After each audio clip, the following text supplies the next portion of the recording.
Shalom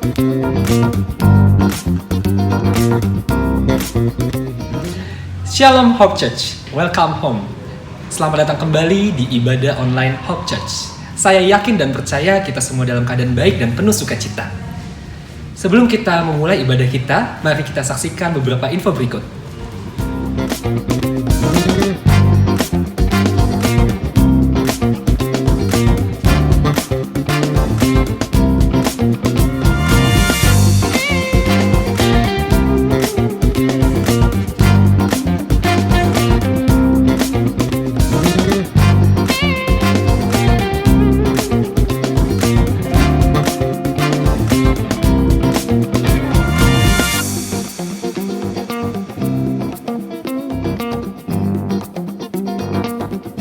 Sebelum kita memulai ibadah kita, brothers and sisters bisa memberikan e-giving melalui nomor rekening ataupun scan QR code yang terdapat pada layar Anda.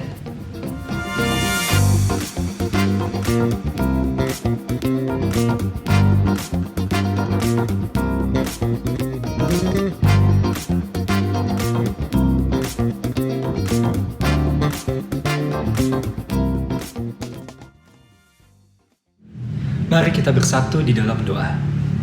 Bapa, kami sungguh bersyukur untuk berkat anugerah-Mu, kami boleh bersama kembali pada ibadah online hari ini. Kiranya Engkau yang boleh berkati tiap anak-Mu yang melayani hari ini, dan kiranya Engkau yang boleh berkati tiap kami dimanapun kami berada. Tolong berkati ibadah hari ini, Engkau yang boleh tutup bungkus dari awal hingga akhir. Biarlah Tuhan, ibadah hari ini boleh menjadi berkat dan kemuliaan bagi nama-Mu. Dalam nama Yesus kami berdoa. Amin. Selamat beribadah.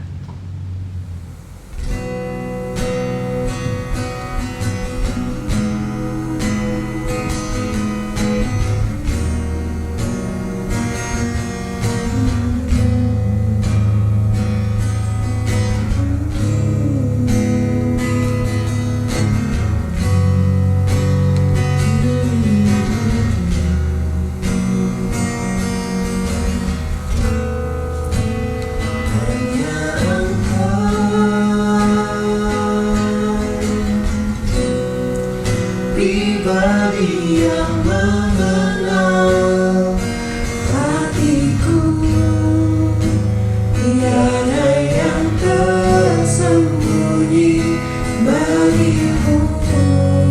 Seluruh isi hatiku kau tahu, dengan tawaku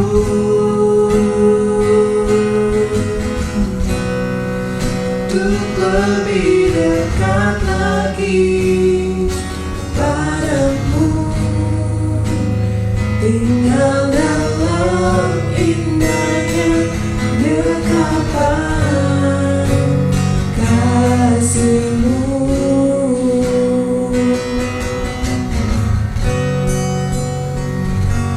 Seperti rusa yang haus, tunggu aliran sungai-Mu.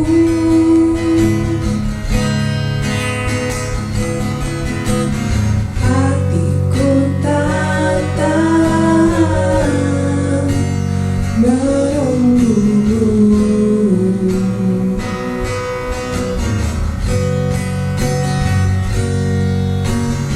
Bagai tanah gersang menanti datangnya hujan,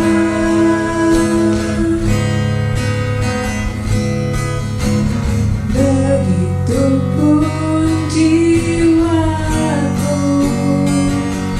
Tuhan.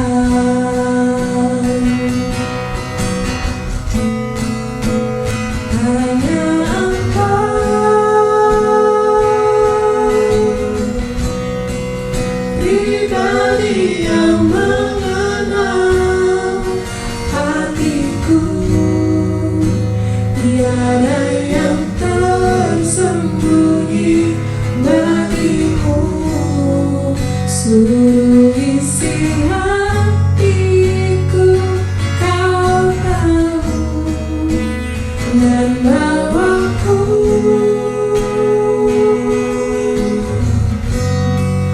untuk lebih dekat lagi padamu.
tinggal dalam indahnya dekapan kasih-Mu.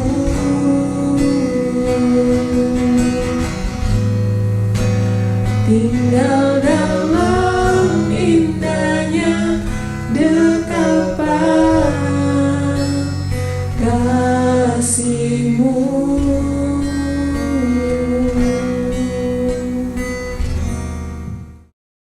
Shalom, shalom saudara yang mengikuti ibadah ini dari manapun, saya ucapkan shalom.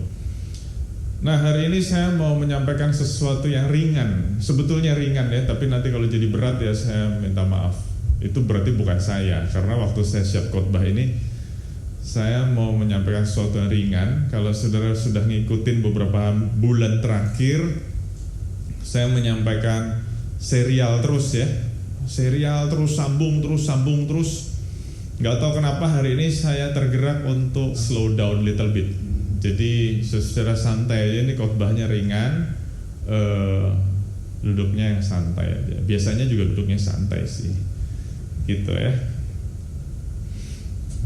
Matius 10 ayat 16, ini ayat yang sudah sering kita baca, kita dengar, udah sering dikhotbahin juga.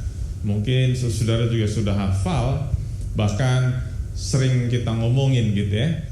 Nah, saya mau kita lihat sesuatu yang sederhana banget hari ini.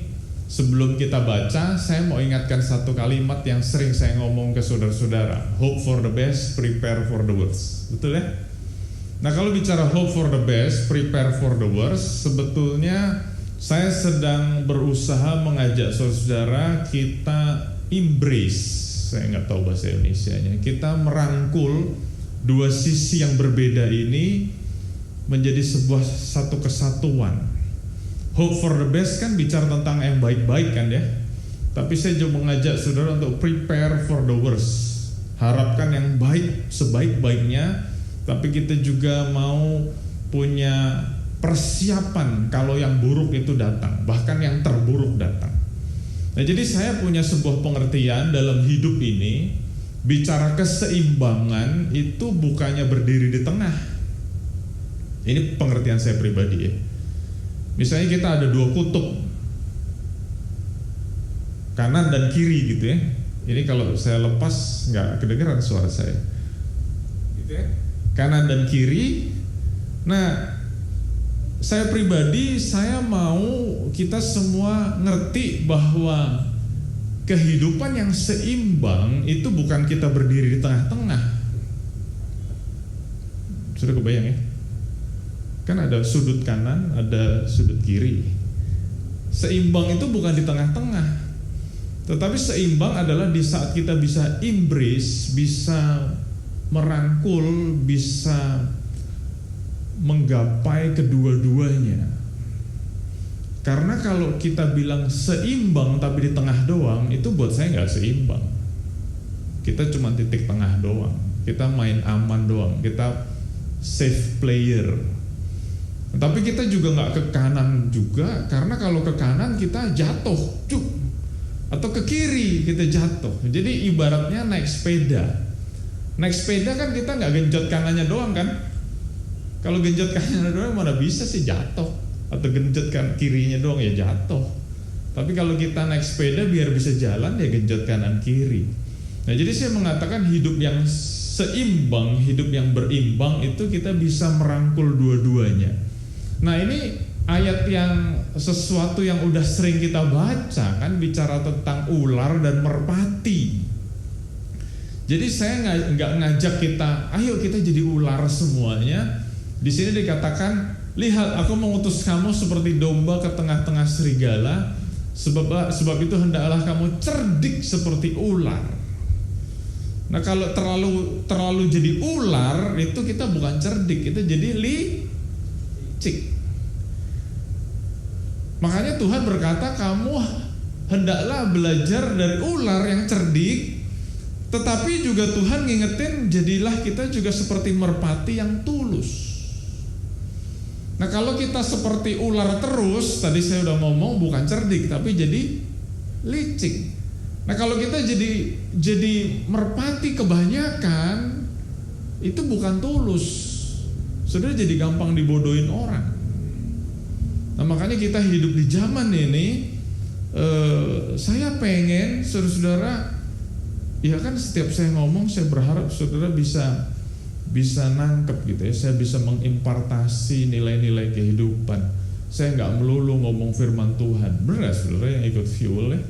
Saya seringkali ngomong ayo kerja yang benar, berkarir yang benar. Nggak cukup doa doang, harus kerja. Itu salah satu contoh. Makanya marilah kita embrace apa sih bahasa Indonesia? Boleh cari di Google nggak? Anyway saudara tahu lah. Dua kutub ini gitu loh. Nah hari ini saya mau mengajak kita melihat di sini ada 4 binatang. Ada domba, ada serigala, ada ular, dan ada merpati. Sekali lagi saya membaca, lihat aku mengutus kamu seperti domba ke tengah-tengah serigala. Nah Tuhan berkata kita ini seperti domba di tengah-tengah serigala. Nah sebelum kita belajar tentang ular dan merpati, kita belajar dulu tentang domba. Domba atau bahasa Inggrisnya sheep, bahasa Latinnya Ovis aries. Nah kalau saudara sering dengar lamb itu adalah domba yang muda. Makanya kita sering dengar Lamb of God, itu anak domba Allah. Saudara pernah lihat domba? Kalau belum pernah, saya tunjukin gambarnya. Nah, siapa tahu ada yang bertanya-tanya domba itu kayak apa sih gitu kan? Nah inilah domba. Lucu nggak? Lucu nggak? Yang kecil lucu. Nah ini domba. Sengaja saya kasih gambarnya biar saudara kebayang. Domba kayak apa ya kan? Nggak kebayang gitu. Ini domba.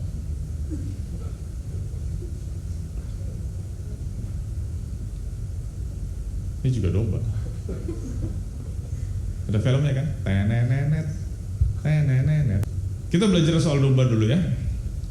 Domba itu ada 200 jenis di muka bumi ini, ada 200 jenis atau breed. Dan beratnya berkisar antara 45 sampai 100 kilo yang betina. Yang jantan 45 sampai 160 kilo. Umur rata-rata domba itu 12 tahun, tapi dapat mencapai 20 tahun. Ini sekilas tentang domba supaya saudara nangkep. Nah, lebih serius lagi, domba itu adalah binatang yang memiliki penciuman yang tajam. Jadi dia bisa mencium. Memiliki pendengaran yang tajam juga. Jadi ngomong penciuman, ngomong pendengaran itu kan ngomong panca indera, bagian dari panca indera. Nah menariknya domba memiliki penglihatan yang luas. Domba bisa melihat antara 270 sampai 320 derajat. Tadi saudara ngelihat mukanya domba ya, matanya kan di kanan kiri. Jadi pandangannya luas. Kita sebagai manusia yang makhluk primata ini, kenapa disebut primata? Karena mata kita di depan, bukan di samping. Manusia itu maksimum hanya bisa melihat 180 derajat. Boleh coba nggak? Nah, coba Fit. 180 derajat, nggak boleh nengok ya, nggak boleh nengok. 180 derajat. Tapi konon katanya yang bisa melihat 180 derajat itu perempuan, bukan laki-laki. Karena laki-laki itu pandangannya lebih sempit tapi lebih fokus, lebih detail. Kalau perempuan melihatnya memang bisa lebih lebar, lebih luas. Nah, buat saudara yang sudah menikah, saudara akan tahu cerita saya. Misalnya kita sebagai cowok, kita tanya sama istri, "Mah, kecap di mana ya kecap?" Gitu ya. Terus istri kita teriak, "Itu di lemari." Terus kita ke lemari kan, "Mana kecap?" "Gak ada." "Ada. Nyari itu pakai mata bukan pakai mulut." Ngomong gitu dia. Enggak, ini saya nggak cerita soal celina ya. pada umumnya gitu. Nggak ada. Terus mana? Terus tiba-tiba dia datang. Ih lo kecap. Oh iya kok tadi nggak ada gitu ya. Tadi nggak ada. Itu ngomong kecap. Kita masuk lo kamar gitu ya. Cari kaos kakiku mana gitu. Itu di lemari. Terus kita ngelihat kagak ada. Ada di lemari. Nggak ada. Terus tiba-tiba dia datang. Ini loh kaos kaki. Oh iya kok bisa ya, tadi nggak ada gitu ya. Karena memang wanita diciptakan memiliki pandangan yang luas. Jadi memang perempuan itu diciptakan punya daya pandang yang luas. Di sini dikatakan kurang lebih 180 derajat. Jadi kalau cowok jalannya lurus gitu ya, nggak lihat kanan kiri, cewek bisa lihat kanan kiri. Hebat sekali. Nah, tapi domba dikatakan di sini antara 270 sampai 320 derajat. Jadi nyaris loh. Nyaris semuanya dia bisa lihat. Jadi blind spotnya dikit banget. Nah, domba adalah binatang yang takut akan kegelapan. Bahkan dia takut sama bayangan. Jadi dia takut sama kegelapan, bahkan takut sama bayangan. Nah, waktu saya sharing soal domba, saya harap saudara-saudara mulai berpikir tentang Mazmur 23. Karena di situ Daud adalah seorang yang ahli domba. Kenapa saya katakan dia ahli domba? Karena dia gembala. Nah, jadi waktu domba berkata, sekalipun aku berjalan dalam bayang-bayang maut, itu Daud nggak nulis sembarangan loh, karena dia ngerti banget domba itu takut dengan kegelapan. Karena memang hidupnya lebih banyak bergaul dengan domba daripada dengan manusia. Kita bisa baca kan, Daud itu sehari-hari mengembalakan domba. Jadi saya berani katakan dia lebih banyak bergaul dengan domba daripada manusia. Buktinya waktu dia mau nganter makanan kepada kakak-kakaknya bilang, lu ngapain lu kemari, domba-domba siapa yang jagain gitu kan ya. Jadi dia menjiwai banget soal domba. Jadi kalau kita ngerti sifat-sifat domba dan kita membaca Mazmur 23, kita jadi semakin wow, Tuhan kita dahsyat. Jadi domba itu yang mestinya takut kegelapan, domba yang mestinya takut bayang-bayang, tetapi Daud berkata, meskipun aku berjalan dalam in the shadow of the death. Jadi Daud ngerti banget apa yang menjadi rasa takutnya domba. Makanya waktu Daud nulis itu dalam lembah kegelapan, lembah kekelaman, shadow, bayangan kematian. Domba itu ketakutannya luar biasa loh. Tapi Tuhan berkata apa? Kamu ini domba, kita ini domba. Jadi kita ini sebetulnya punya rasa takut yang luar biasa, rasa parno yang luar biasa. Tetapi waktu kita baca Mazmur 23 dan kita hubungkan dengan ayat ini yang tadi kita sudah baca, kita ini domba. Makanya kita harus semakin bergantung sama gembala kita yang adalah Tuhan Yesus sendiri. Domba adalah binatang yang mudah panik. Nah, sekali lagi Mazmur 23:2 dikatakan, aku membawa engkau ke air yang tenang. Karena air yang bergemericik, air yang bergelombang itu dengan gampang membuat domba jadi takut. Jadi saya harap saudara makin nangkep betapa baiknya Tuhan kita. Tuhan berkata, kamu ini domba, kita ini domba. Dan Tuhan membawa kita ke air yang tenang. Kenapa? Karena Tuhan tahu kita gampang takut, kita gampang parno, kita gampang paranoid. Malam-malam udah mau tidur, ada bunyi kletek, apa tuh? Gitu ya. Kita lagi baca buku, lagi nonton TV, tiba-tiba di sebelah kita ada yang goyang gitu ya. Shush, bayangan. Apa tuh? Gampang panik, kita manusia itu gampang panik. Makanya waktu saya belajar ini Tuhan ingetin saya, makanya kita butuh Tuhan. Karena hanya Tuhan yang bisa menenangkan kita. Nah, domba ini adalah binatang yang nyaris tidak memiliki self defense mechanism. Setiap makhluk hidup memang diciptakan Tuhan punya pertahanan diri, tapi domba ini gimana? Larinya nggak kenceng, benar nggak? Larinya nggak kenceng. Terus kalau ada musuh, dia mau tendang juga gimana? Dia terlalu gemuk, mau membela diri gimana? Binatang lain punya cakar, dia nggak punya cakar. Nah, domba jantan memang punya tanduk, tapi domba betina dia tidak punya pertahanan diri, nyaris. Makanya waktu bicara tentang domba dan saya pelajari, saya menemukan di mata Tuhan, Tuhan berkata apa? Kamu ini domba loh. Berarti betapa lemahnya kita sebetulnya.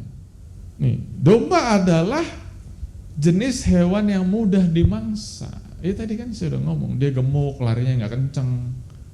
Jadi kalau kita ngelihat Animal Planet atau Discovery Channel, ngelihat ada singa, ada serigala, ada tiger atau macan, bahkan hyena, itu gampang banget memangsa domba.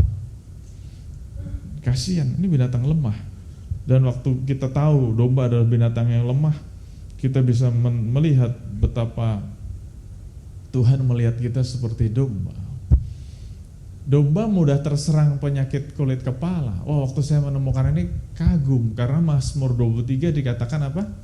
Engkau meminyaki aku dengan engkau meminyaki kepalaku dengan minyak. Nah, kenapa domba perlu diminyaki kepalanya? Dan Daud tahu banget itu. Karena waktu domba diminyaki kepalanya itu tujuannya untuk menghalau kutu virus bakteri.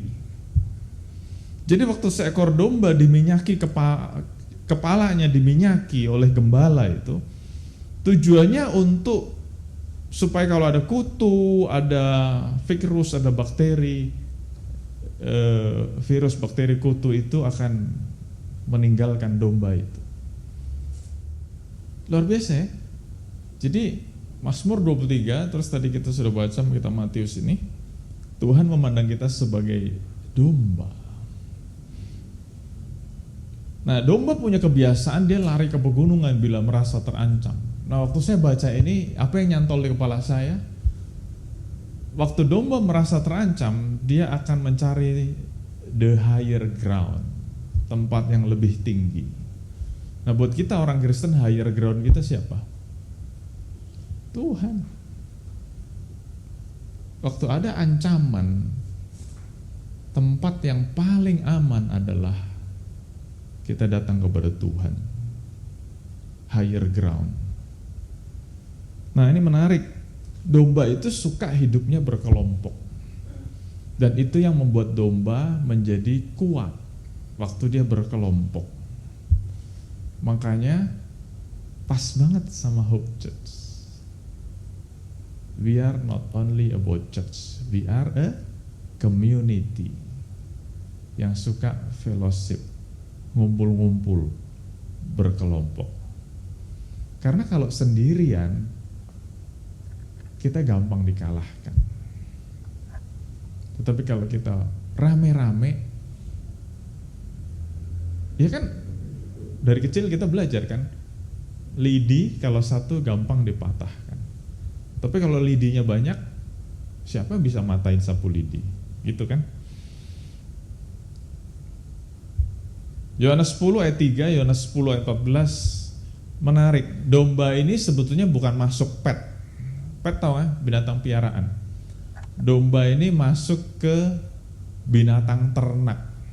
Tetapi menariknya, walaupun domba ini adalah binatang ternak, tetapi domba itu bisa dipanggil namanya atau dia tahu kalau dikasih nama. Contoh pet itu apa sih? Anjing. Kita ngasih anjing nama kan? Kalau kita punya anjing, anjingnya kita kasih nama, waktu kita panggil tahu dia ya. Ya karena dia pet, dia hewan piaraan. Tetapi kalau hewan ternak kan ajaib gitu ya. siapa yang ngasih nama hewan ternak? Tetapi menarik karena buku yang saya baca mengatakan domba itu dapat diberi nama dan mengenali bila namanya dipanggil. Boleh baca Yohanes 10 ayat 3 dan Yohanes 10 ayat 14. Domba itu mengenal namanya, dan gembala yang baik mengenal nama domba-dombanya. Makanya saya belajar ingat-ingat gitu ya, nama saudara masing-masing. Kalau saya lupa nama saudara, wah mengerikan gitu ya. Next, domba sangat bergantung pada gembalanya. Kenapa sangat bergantung pada gembalanya? Karena itu dia hampir tidak punya pertahanan diri. Makanya domba sangat bergantung sama gembalanya. Ingat sekali lagi saya katakan, Tuhan memandang kita seperti domba. Makanya kita menjadi orang yang harus bergantung sama gembala kita. Saya ngomong gembala ini bukan saya ya, gembala kita Tuhan. Saya hanya dipercaya menjadi gembala di dunia, tetapi gembala agung kita Tuhan. Domba mudah digembalakan. Kenapa mudah digembalakan? Ya karena sangat bergantung. Domba itu sangat takut dengan keadaan, makanya gembalanya ngomong apa dia ikut aja, nurut. Kenapa? Dia punya ketakutan dengan hidup ini, makanya dia nurut aja sama gembalanya. Dia nurut. Gembalanya ngomong makan, makan. Gembalanya ngomong minum, minum. Gembalanya ngomong ayo kita pulang, pulang. Kenapa? Dia bukan makhluk yang so tahu. Kenapa? Karena dia takut dengan hidup ini. Domba mengikuti gembalanya kemanapun ia pergi. Jadi kemanapun gembalanya pergi, domba ikut aja di belakangnya. Kita nggak pernah lihat ada domba yang jalan sendiri. Nah, pernah ada Tuhan Yesus sekali cerita ada domba yang hilang. Tapi domba pada umumnya ngikutin gembalanya. Jadi gembala itu senang mengembalakan domba karena domba ikut aja kemana-mana, ngintil gitu ya, ngintil. Binatang berikutnya adalah serigala. Walaupun namanya serigala, dia bukan orang Jawa ya. Serigala orang berpikir seri itu orang Jawa, enggak. Serigala. Bahasa Inggrisnya wolves, bahasa Latinnya canis lupus. Kita lihat gambarnya beda banget. Kalau tadi domba very cute, serigala lihat mengerikan gitu ya. Nah saudara bayangin deh, Tuhan ngomong kamu seperti domba yang berada di tengah-tengah serigala. Bayangin, kita domba, sekeliling kita kayak begini lagi. Kita tadi imut-imut begitu, sekeliling kita kayak gini. Saudara berasa nggak kadang-kadang bahwa hidup ini begitu menghimpit kita? Berasa nggak? Nah kita lihat kehidupan serigala. Serigala sama, hidupnya berkelompok. Serigala itu hidupnya berkelompok. Serigala memangsa dengan cara berkelompok. Nah pernah satu kali saya secara tidak sengaja nonton TV tentang binatang. Saya lupa itu Animal Planet atau Discovery Channel atau apapun. Dan yang men-shooting itu ada narasinya, cerita. Jadi serigala ini cara memangsanya luar biasa. Mereka memangsa dengan cara berkelompok. Misalnya melihat domba, misalnya melihat zebra, misalnya melihat keledai lagi di padang hijau gitu. Mereka mengirim beberapa ekor serigala dulu. Biasanya bisa 3, bisa 4, bisa 5. Kenapa mereka mengirim dulu? Karena serigala-serigala yang pertama dikirim adalah serigala-serigala yang punya tujuan memecah belah. Memecah belah. Jadi sebetulnya serigala-serigala yang tim A ini bukan pemangsa. Mereka hanya ditugaskan, misalnya ada kerumunan domba, ada kerumunan keledai, ada kerumunan zebra itu. Oh, serigala-serigala datang. Mereka tujuannya membuat keledai-keledai atau zebra atau domba ini ketakutan. Nah, waktu mereka sudah ketakutan, ternyata setiap kali di syuting itu ditunjukkan bahwa Binatang-binatang itu kalau ketakutan ada dua kemungkinan yang terjadi. Kemungkinan yang pertama, mereka akan melekatkan diri sama kelompoknya. Jadi kalau mereka merasa ada bahaya, mereka jadi deket-deket sama kelompoknya gitu ya. Karena ada sebuah ancaman, ada threat. Kita makin deket-deket nih. Jadi saya bayangin kalau ada threat datang, ada dua kemungkinan. Ada orang yang semakin dekat sama komunitasnya, wah ada bahaya nih, aku mau semakin dekat sama komunitas. Ada bahaya nih, aku mau curhat sama Konatan.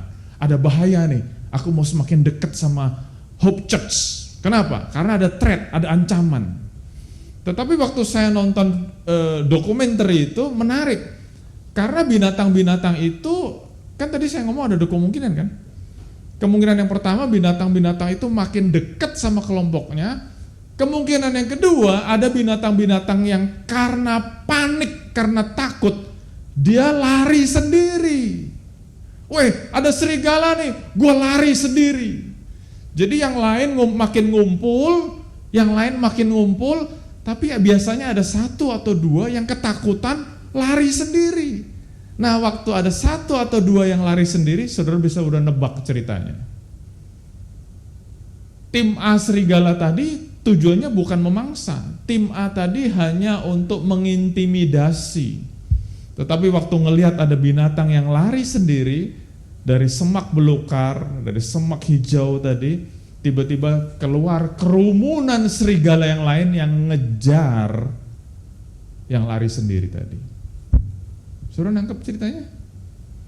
Jadi waktu saya baca ini, saya lagi siap khotbah ini menarik. Karena itulah yang digunakan atau cara atau strategi yang digunakan oleh iblis. Sama persis. Kan bener banget ayatnya kan? Kamu seperti domba yang diutus ke tengah serigala. Jadi kadang-kadang hidup kita memang diizinkan Tuhan mendengar ada suara-suara ancaman. Melihat ada ancaman. Merasakan, kita kan punya insting ya, merasakan ada ancaman. Tetapi waktu kita merasa ada ancaman, ada dua tipe manusia. Tipe manusia yang pertama, makin mau deket sama kelompoknya. Kenapa? Bahaya nih, gue gak bisa sendiri. Gue mesti semakin deket sama kelompok. Tapi tipe manusia yang kedua ada yang retrieve, meninggalkan kelompoknya. Bahkan ada yang lari sendiri. Weh, bye-bye, ada bencana nih. Jadi bukan tanpa alasan waktu kita memasuki masa pandemi, saya nggak tahu saudara masih ingat atau tidak, saya sering kali ngomong waktu kita masuk masa pandemi, as long as we are together, we will be okay. Ingat nggak saudara, saya pernah ngomong gitu? As long as we are together, we will be okay. Dan hari ini saya mau ingetin saudara-saudara, as long as we are together, we will be okay. Tapi sekali saudara keluar di balik semak-semak tadi, itu sudah ada tim pemangsa. Ini belum tim pemangsa loh ini. Ini baru tim intimidasi. Tetapi waktu kita keluar, tim pemangsa itu datang, bukan datang, lari. Ngejar. Nah, karena memangsa dengan cara berkelompok, serigala dapat memangsa binatang yang lebih besar. Contohnya apa? Sapi. Sapi lebih besar nggak dari serigala? Lebih besar, tapi dia bisa. Karena caranya gitu. Memiliki kuku dan gigi yang tajam, tadi kita udah lihat, memiliki panca indera yang tajam. Dan serigala adalah binatang yang tetap dapat mendengar walaupun dia saat tidur. Jadi walaupun dia kelihatannya tidur, dia bisa dengar dan dia masih bisa mencium bau. Memiliki kemampuan lari dengan sangat cepat. Ya kita tahu kan, serigala memiliki refleks yang sangat cepat. Jadi ngeri kalau ketemu serigala. Refleksnya cepat. Memiliki daya tahan terhadap cuaca dan di segala lingkungan. Jadi kita bisa ngelihat serigala di tengah-tengah padang yang hijau, tapi kita juga bisa melihat serigala di tengah-tengah salju. Karena punya daya tahan yang kuat dan bisa hidup di segala lingkungan. serigala memiliki daya jelajah yang luas. Jadi mereka bisa jalan jauh. Sama kerumunan itu dia bisa jalan jauh banget. Daya jelajahnya luas. Jadi saya harap walaupun saya ngomongnya ini cepat, saudara mulai kebayang betapa mengerikannya serigala ini. Dan luar biasa ya, saya kaget waktu saya baca buku yang saya baca ini. Serigala adalah binatang yang sulit diburu. Karena ingat, penciumannya tajam, penglihatannya juga tajam. Jadi dari jarak berkilo-kilo dia bisa bau manusia, dia bisa bau mangsa, dia juga bisa mendeteksi ada bahaya. Nah, luar biasa di Rusia, di tengah-tengah salju itu, cara satu-satunya memburu serigala adalah dengan menggunakan helikopter. Kenapa? Karena serigala punya kelemahan, dia tidak memperhatikan apa yang ada di atas. Nah, waktu saudara baca ini, saya nggak tahu saudara nyantol atau tidak, tapi saya jadi wow. Ingat, Tuhan bilang apa? Kamu seperti domba yang di tengah-tengah serigala. Domba kalau ada masalah lari ke tempat tinggi, betul ya? Dan serigala hanya bisa dikalahkan dari tempat yang tinggi. Dengan kata lain, musuh kita hanya bisa dikalahkan oleh Tuhan saja.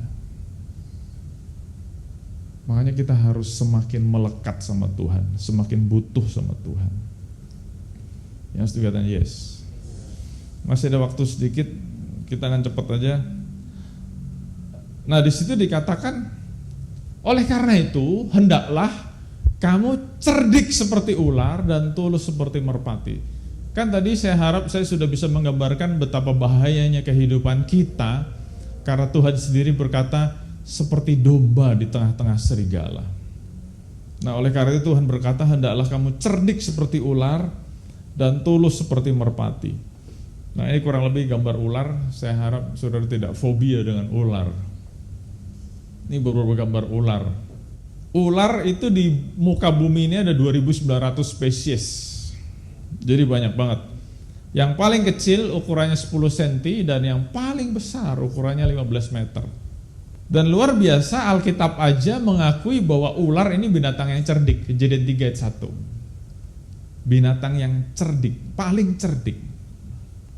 Ular adalah binatang yang tidak mudah menyerah. Dia punya endurance yang tinggi. Nah, saya harap di sini saudara sudah bisa mulai belajar. Alkitab mengatakan cerdik seperti ular. Nah, kita juga harus jadi orang cerdik dong. Jangan jadi orang ditanyain apa-apa nggak tahu, ngeblank gitu ya. Cerdik dong. Nah, salah satu sifat baik yang bisa kita pelajari dari ular adalah binatang yang punya endurance tinggi, daya tahan tinggi. Kalau saudara nggak percaya, saudara potong ular itu dia masih bergeliat-geliat gitu kan. Nggak usah dibayangin, tergeli. Gitu ya. Jadi salah satu bukti endurance. Nah, tidak pernah ada survei yang mengatakan berapa lama sih ular itu bisa hidup. Karena ternyata ular itu bisa hidup lama sekali. Lama, jadi nggak pernah ketahuan berapa lama. Yang pasti ular itu dari tahun ke tahun ada sebuah masa dia akan ganti kulit. Itu namanya regenerasi. Jadi kita harus juga punya kemampuan meregenerasi. Tetap lebih muda gitu ya, tetap muda. Terus ular memiliki kemampuan untuk berjuang, punya daya juang yang tinggi, fighting spirit. Jadi ular punya daya juang yang tinggi, dia bukan orang yang gampang menyerah. Nomor 1 tadi kita lihat endurance, nomor 2 dia punya fighting spirit. Dia bukan orang yang gampang menyerah, dia adalah orang yang punya daya juang yang tinggi. Nah, ular itu sabar, tekun. Ini menarik ya, punya endurance, punya fighting spirit, dan dia patient, sabar. Kenapa? Karena ternyata ular kalau mau memangsa itu, dia akan memperhatikan mangsanya bisa sampai 6 jam. Dan ini saya pernah lihat sendiri, berapa kali waktu kita ke taman safari atau kemana, ke kebun binatang atau kemana, kita ngelihat ular itu ngeliatin tikus bisa lama gitu. tikusnya udah gemeteran. Karena itu kan di dalam akuarium. Karena ular itu sudah terbiasa untuk mengamati mangsanya, dan dia akan mencari titik terlemah dari mangsanya. Nah, yang saya mau kita belajar di sini adalah marilah kita menjadi orang yang tekun, sabar. Jangan gerasa gerusu. Nomor satu, punya endurance, punya daya juang, punya daya tahan. Jadi di tengah-tengah masalah, di tengah-tengah ujian, di tengah-tengah cobaan, jangan gampang menyerah. Dan itu yang dikatakan oleh Tuhan sendiri. Ayo dong, kamu belajar dari ular. Wah, ternyata keren banget. Ular punya kemampuan yang luar biasa. Ajaib ya, kita pikir Tuhan benci ular ya. Tapi Tuhan di kitab Matius berkata, kamu belajar dari ular. Matanya dapat melihat dengan jelas pada saat terang maupun gelap. Terbukti bahwa ular punya kemampuan melihat secara infrared. Jadi kalau terang dia bisa melihat orang seperti biasa, tapi kalau gelap dia akan merubah pandangannya infrared. Jadi dia akan melihat manusia atau melihat mangsanya itu seperti tentara-tentara Amerika kalau di film itu ya, punya infrared. Ular memiliki kewaspadaan yang tinggi. Kita lihat ya, ular itu selalu punya rasa standby terus gitu. Gesit dalam menggunakan kesempatan. Jadi setiap kali ada kesempatan, dia tidak mau menyia-nyiakan. Ini menarik ya. Tadi dikatakan dia sabar, tapi kalau ada kesempatan, dia tidak mau menyia-nyiakan kesempatan itu. Nah, karena ular bergerak dengan perutnya kan menempel di bumi kan, nempel di tanah. Makanya ular itu bisa mendeteksi perubahan-perubahan yang terjadi di muka bumi. Jadi salah satu barometer ahli-ahli mengatakan sebuah tempat akan mengalami bencana atau tidak, waktu mereka melihat banyak ular yang keluar. Karena ular bisa mendeteksi di tempat itu akan ada sesuatu yang terjadi. Nah, ini menarik banget ya. Banyak kali orang Kristen itu menjadi orang yang paling lamban dalam bertindak. Jadi dikatakan beriman, dikatakan percaya, dikatakan berharap, bagus, itu semua bagus. Tapi ingat, Tuhan sendiri yang berkata, kamu ini mesti belajar dari ular atau enggak. Dan waktu saya menemukan poin-poin ini, walaupun cuma sederhana sebetulnya, tapi saya kagum. Ular adalah binatang yang sangat responsif dengan perubahan. Jadi kalau kira-kira sudah ada tanda-tanda, ada yang nggak enak, ada sesuatu, ular itu bisa merasakan, bisa sense-nya luar biasa. Itu contoh ular ya. Nah, kita yang terakhir, binatang yang terakhir untuk hari ini adalah merpati atau dove atau pigeon. Bukan merek sabun atau sampo. Kita lihat gambar-gambarnya. Di Alkitab, merpati seringkali digambarkan sosok dari Roh Kudus. Merpati jumlahnya ada 300 spesies di muka bumi ini, beratnya antara 20 gram sampai 4 kilogram. Nah, menarik ya, waktu saya baca tentang merpati adalah binatang yang tulus,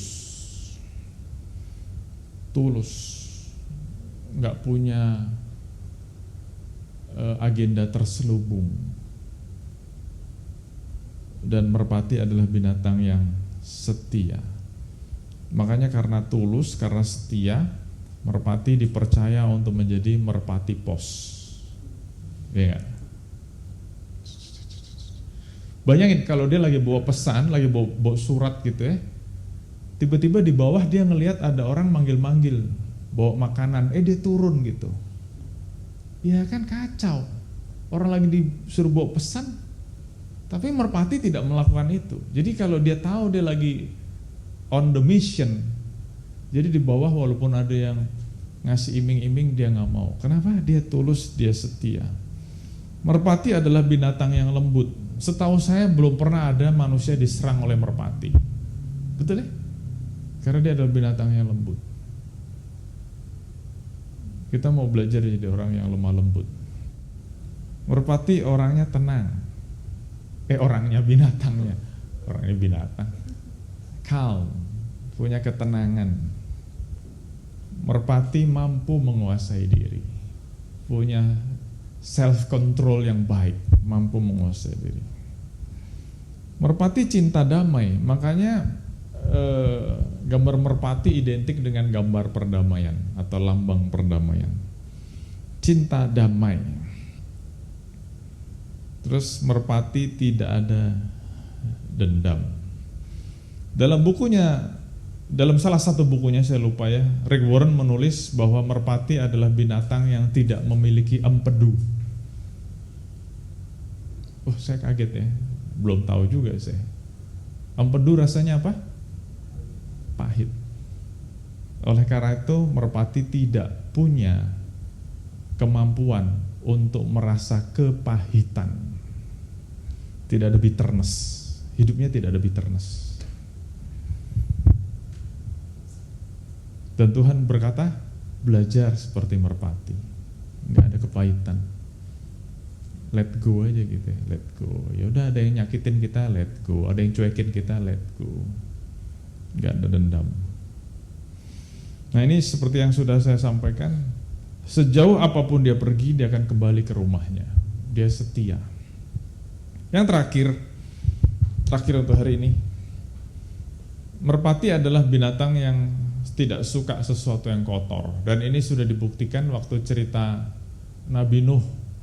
Jadi waktu Nabi Nuh sudah melihat bahwa mulai air di air bah itu surut, dia kirim burung gagak. Burung gagaknya nggak pernah balik ya. Sudah tahu ceritanya kan? Burung gagaknya nggak pernah balik. Terus Nabi Nuh mikir, kenapa dia nggak balik ya? Nah bayangan saya, kenapa burung gagak nggak balik? Soalnya di tengah-tengah banjir itu kan pasti banyak bangkai. Bangkai manusia, bangkai binatang yang ngapung di lautan, di air. Nah burung gagak suka begitu, jadi waktu dia dilepas dia nggak balik. Kenapa? Dia bilang, wih banyak bangkai. Dia mendarat di bangkai itu, dia makan. Tetapi waktu dia kirim burung merpati, burung merpati terbang kan, set, isinya bangkai doang ya, sama itu burung gagak teman gue tuh. Burung merpati nggak nyaman, dia pulang lagi, dia pulang ke Bahtera. Nah waktu burung merpati yang kali kedua dilepas, setelah beberapa saat, Nuh lepas lagi burung yang kedua. Nah, burung merpati ini terbang, dia ngelihat ada setangkai daun zaitun, olive tree, dan dia pegang itu. Dia pegang, dia bawa pulang ke Nuh. Nah jadi menarik ya, burung merpati yang megang daun zaitun itu adalah gambaran dari pengharapan. Ini universal. Nah jadi dia pulang, dia bawa daun zaitun, dia pulang. Nah waktu Nuh melepas yang ketiga kali, nggak pulang. Nah menarik, waktu burung merpati dilepas yang ketiga kali dan dia nggak pulang, Nuh mendapat kesimpulan kita sudah boleh keluar. Karena apa? Burung merpatinya nggak balik, berarti tanahnya sudah siap untuk kita keluar. Sudah nangkap maksudnya? Marilah kita belajar seperti burung merpati yang menyukai kesucian, kebersihan, kekudusan. Jadi hari ini kita belajar 4 hal. Saudara-saudara jangan kaget, hari ini saya khotbahnya rileks, santai, nggak ngegas sama sekali, nggak ada gas sama sekali. Tapi saya harap kita belajar 4 hal ini. Ingat, Tuhan mengutus kita seperti domba. Domba ini banget tuh, polos banget, kayaknya imut banget ya. Dan betul, dia tidak punya pertahanan diri. Pertahanannya, pertolongannya hanya dari gembalanya. Oleh karena itu waktu Tuhan berkata, kamu ini domba. Terus lihat, musuhnya mengerikan kayak tadi. Makanya saya ajak kita semua hari ini semakin melekat sama Tuhan. Kita gak punya pertahanan diri. Pertahanan diri kita apa sih? Uang kita. Pertahanan diri kita apa sih? Koneksi kita. Gak ada, semuanya itu gak bisa. Pertahanan diri kita hanya ada di dalam Tuhan. Dan seperti tadi saya katakan, Tuhan ngajarin kita untuk hidup bukan hanya satu posisi aja. Enggak, kita mau embrace semuanya. Kita mau belajar semuanya. Dan Tuhan berkata, walaupun kita seperti domba, Tuhan berkata, ayo kamu harus belajar cerdik seperti ular, dan kamu juga harus tetap mempertahankan ketulusanmu, kesetiaanmu, kelembutanmu, kebaikanmu, dan kekudusanmu seperti merpati. Saudara mau? Yuk, mungkin berdiri sama-sama yuk.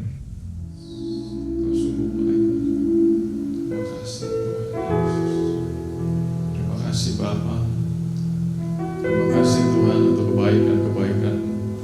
Engkau gak pernah tinggalkan kami Tuhan. Bahkan pada hari ini kami diingatkan untuk kami boleh terus melekat sama Tuhan. Kami sadar kadang-kadang kami yang menjauh dari Tuhan, bukan Tuhan yang menjauh dari kami. Terima kasih Tuhan. Terima kasih untuk kesetiaan-Mu. Terima kasih Engkau gak pernah tinggalkan kami Tuhan. Terima kasih Tuhan, di masa pandemi ini, satu hal yang kami boleh rasakan, Engkau gak pernah tinggalkan kami. Kau tidak pernah sekalipun tinggalkan kami. Dan kami percaya kalau hari-hari kemarin Kau pernah tinggalkan kami, hari-hari ke depan pun Kau tidak akan pernah tinggalkan kami. Terima kasih Bapa, terima kasih Bapa. Kami bersyukur untuk hari ini, hari yang luar biasa. Kami bersyukur Tuhan untuk setiap anak-anak yang sudah datang. Kau berkati setiap kami masing-masing. Kau berkati Tuhan. Bahkan untuk setiap anak-anak yang sudah melayani, Kau juga berkati masing-masing. Apapun yang kami sudah lakukan buat Tuhan, gak pernah sia-sia. Kau yang memberkati setiap kami. Terima kasih Bapa, terima kasih Bapa. Dan sekali lagi Tuhan, untuk setiap anak-anak yang hadir, Kau berkati kami masing-masing Tuhan. Kau urapi kami masing-masing. Sebelum kami meninggalkan tempat ini, kami bersyukur Engkau hadir di tempat ini dan Engkau memberkati kami masing-masing. Terima kasih Bapa. Engkau urapi kepala kami Tuhan. Engkau urapi kepala kami, supaya apapun yang kami pikirkan hanya yang baik, yang benar dari Tuhan. Engkau urapi mata kami, supaya apapun yang kami lihat hanya yang baik, yang benar dari Tuhan. Engkau urapi telinga kami, supaya apapun yang kami dengar hanya yang baik, yang benar dari Tuhan. Engkau urapi mulut kami, supaya apapun yang kami katakan hanya yang baik, yang benar dari Tuhan. Kau urapi hati kami Tuhan, apapun yang timbul dalam perasaan kami hanya yang baik dan benar dari Tuhan. Kau urapi, berkati tangan kami Tuhan, sehingga apapun yang kami kerjakan dibuat Tuhan berhasil dan beruntung. Kau urapi, berkati kaki kami Tuhan, sehingga kemanapun kami melangkah, Kau menjagai, melindungi, memberkati kami. Kau memberkati keluar masuk kami. Kau memberkati perjalanan-perjalanan kami Tuhan. Terima kasih Bapa dan saudara-saudara dikasih Tuhan.